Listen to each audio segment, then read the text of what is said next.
Recebemos no estúdio da Rede TC de Comunicações o advogado Jaime Souza. Nessa entrevista ele fala sobre mudança de regra que permite o trabalhador rural assinar carteira sem perder o Bolsa Família. Esse é um assunto que vem dominando, né, o meio rural, que é uma preocupação dos produtores quando chega nessa época do ano que precisa fazer a safra. A preocupação é a contratação de mão de obra. Seja bem-vindo, doutor Jaime. Obrigado, Cláudio. Bom dia para quem está nos assistindo. Hoje a maior dificuldade que o produtor tem, que o empregador tem no Brasil, é contratar mão de obra que queira assinar carteira. Então, essa nova legislação, né, esse projeto, ele vem para amparar tanto a parcela mais vulnerável da população, quanto também o setor que mais precisa de mão de obra, que hoje é o agro. E de que forma que o trabalhador pode ter a carteira assinada sem perder o benefício do Bolsa Família?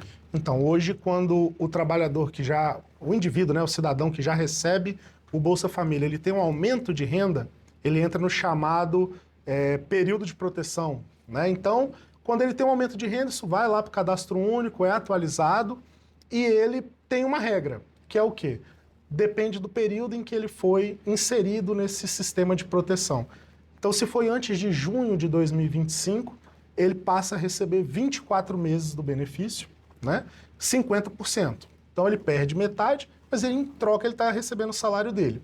Se esse aumento de renda foi após junho de 2025, ele recebe 12 meses, né? Então, ele fica recebendo 12 meses 50% e não tem o perigo de perder esse benefício porque ele está dentro do sistema de proteção. E essa regra também, ela pode beneficiar o trabalhador urbano? Com certeza, a regra vale para qualquer trabalhador, independente do setor que ele trabalha, independente da profissão, os critérios são meramente de renda.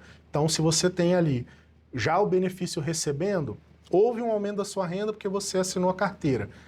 Não passou de meio salário mínimo por pessoa, ou seja, dividiu o seu salário pelo número de pessoas que tem na sua família, ainda deu menos que meio salário, você está dentro do sistema, está protegido.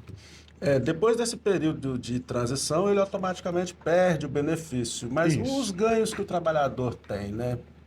Bom, hoje salário é o menor dos benefícios, eu diria, quando você assina carteira, né? Assinar carteira é segurança, então você tem direito à aposentadoria, direito aos benefícios previdenciários. A gente fala assim que a gente vive uma crise hospitalar, uma crise médica muito grande no Brasil, e o auxílio incapacidade talvez seja o mais importante, porque a gente sofre muito acidente de trânsito, acidente domiciliar ou mesmo de trabalho e acaba ficando protegido.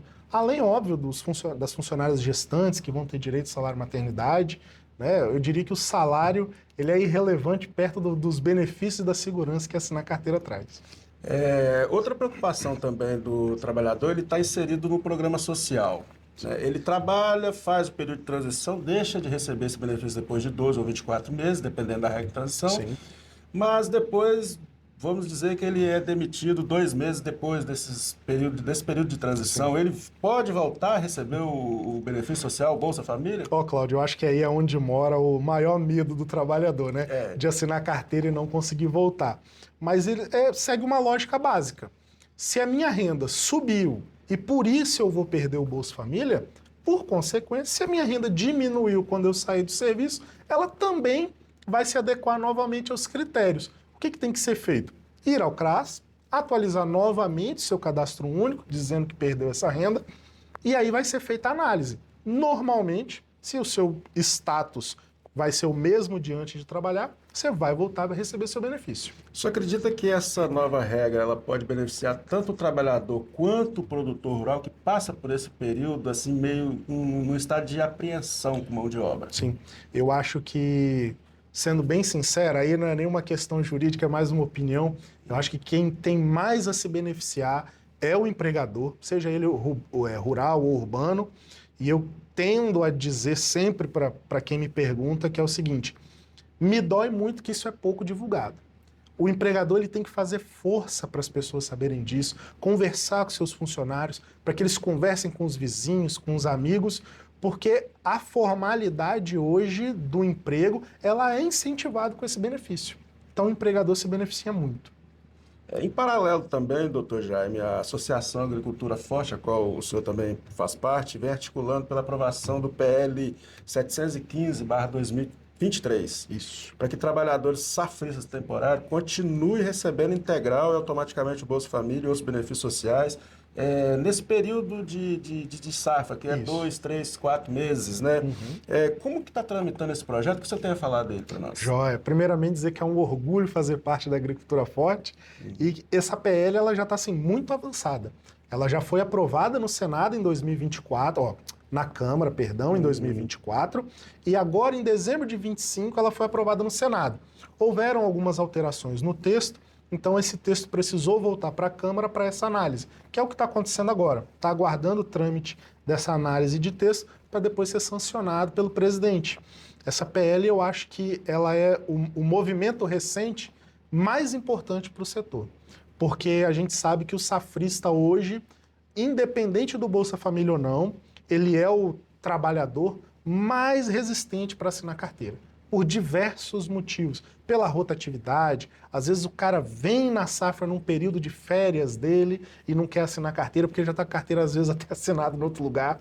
Então, essa PL ela é fenomenal. E assim, eu gostaria de parabenizar os idealizadores dela e nós fazemos um apelo de que novos projetos sigam esse mesmo caminho, como também está em trâmite a PL do novo trabalho rural, que também é muito importante, né? E além disso, falar que assim que for aprovado, isso já entra em vigor na mesma hora e o safrista, que não é só para colheita, pode ser contratado em qualquer período do ano, que às vezes a gente fica restrito achando que, aqui na nossa região, falando do café, vou colher o café, contrato safrista. Mas ele também pode ser contratado por plantio, por um manejo específico, e isso beneficia muito o produtor rural. E sobre a NR01, o que você tem a falar para nós? Pô, a NR01 eu acho que é um dos medos de 2026, que trata sobre a atualização da NR01, na verdade, né? Que vai incluir os riscos psicossociais dentro do ambiente de trabalho.